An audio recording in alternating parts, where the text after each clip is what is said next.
For today's Tech Check, we're talking to one of the biggest earnings movers of the day. Take a look at Duolingo, reporting a beat across the board, raising guidance for the fiscal year, clearly speaking the streets language, sending shares surging today. Joining us this morning in a CNBC exclusive, Duolingo CEO Luis von Ahn. Luis, great to have you. Talk to me about what you think is driving the price action today. Well, thank you for having me. I mean, in general, just our performance keeps being very strong. Our users have grown very strongly over the last several years, and it's because we keep on making the product significantly better.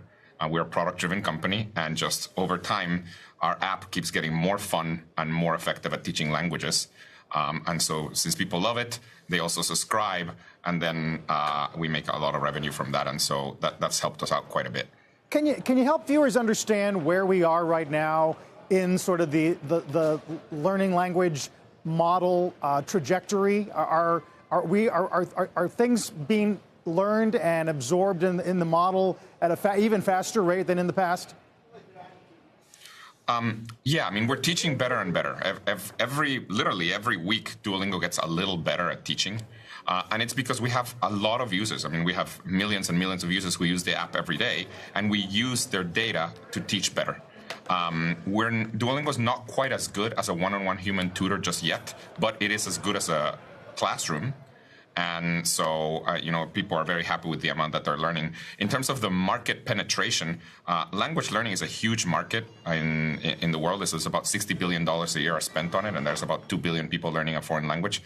So we still have a lot of room to grow. So the way we see it is we're still in the early days for the market penetration for Duolingo. Yeah, that's the biggest question that I see from analysts trying to value this stock is just how big of an addressable market you see ahead of you for language learning and potentially expanding broader than that into a broader learning kind of application.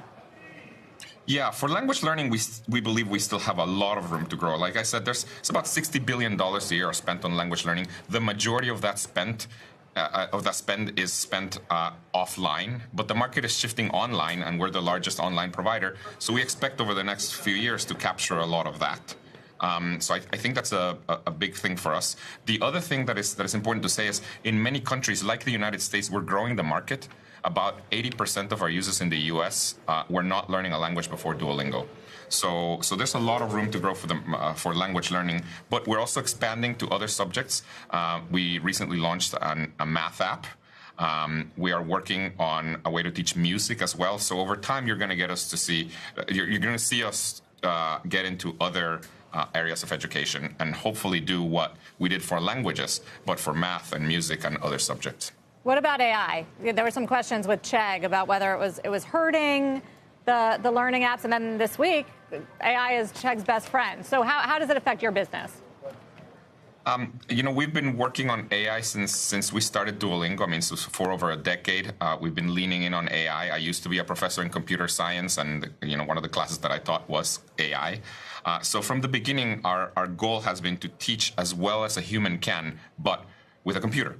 And so we've been using AI for a lot of things. For example, we've been using AI to personalize what we teach. So for example, in Duolingo, whenever you're doing the exercises, we watch what you're doing, and the computer tries to figure out, well, you may not be so good at the past tense. So we start giving you more exercises with the past tense, for example. So that's the type of stuff we've been doing. Over the last year, maybe in the last 9 months, we've seen this new technology, large language models, or generative AI. And we've seen that come in, and we've started applying it. So, for example, we're now using it for practicing conversation with you. We have a new feature called Role Play, which is part of our higher tier subscription called Duolingo Max, that lets you practice conversation. So, in general, I think AI, but also specifically generative AI, will help us teach closer to the way a one-on-one human tutor would teach.